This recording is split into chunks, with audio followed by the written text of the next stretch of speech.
largest, youngest population in this country, and we have a great education system. Odisha is now very, very famous as an education hub. There is still, this generation is on a huge short cap as far as skills is concerned, as far as learning is concerned, as far as being job ready. Academia is saying that we are scaling. So coming to this, I would bring this question to sir, that C.V. Raman is a big name, great name. As a matter of fact, even I applied for it when I was young. What is the approach as far as engineering is concerned in today's AI world? What is C.V. Raman doing, first of all, for the youth? And what is the kind of infrastructure, what is the kind of work that C.V. Raman is doing towards building that skill? Good evening to all of you. Thank you, my co-panelists. In fact, as all of us know that in the present day, when we are preparing the graduates or the professionals from the institutions, we want them to be industry ready. We want them to be productive from the day one, which industry wants now. And for this, in fact, both education and skilling has to go together. As we know that earlier days the industries were taking the graduates and they were giving training in their own premise. But unfortunately, industry is not ready to do so because of the competitiveness, because of the global competition scenario. They want that the students who will be part of their industry must be ready from day one. So we as an educational institutions, all of us has to face, all of us has to be ready for this particular situation. And we need to make our graduates or we make our professionals in such a way that they have to be all-around growth so that they join the organization and become ready. Industry does not hire degrees anymore. Industry is hiring people with the capability or with the ability.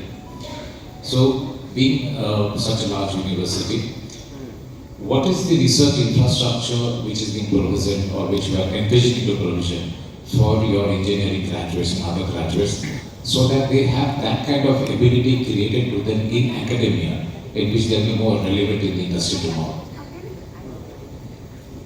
Good evening. Thank you. Thank you in two times for inviting me to share some of my thoughts.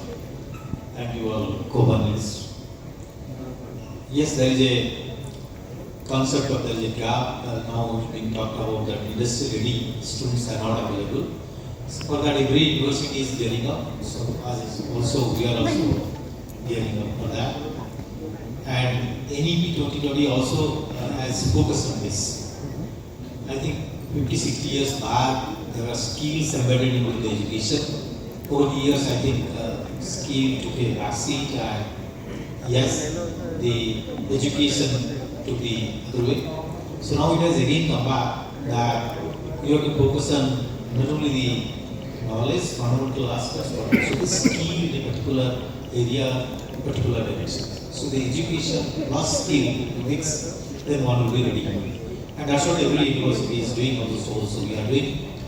Now there is a more concept of the usual monologue classroom study. This is a kind of there is a syndrome now, attention deficit syndrome. The students are no more there to focus attention for 1 hour at a stretch. So therefore there is a concept of learning by doing, flipped classrooms. And also we provide in the campus itself tinkering labs and incubation centers and center of excellence, and more so for the research kind of thing, maybe vouchers for the undergraduate students also should participate in hands-on and also research labs.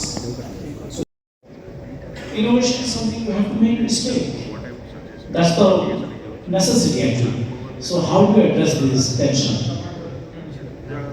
Basically, like with AI, we reduce the errors. How many mistakes you make when you develop products? So it reduces the development cycles. It minimizes the error you make in the process of developing the products.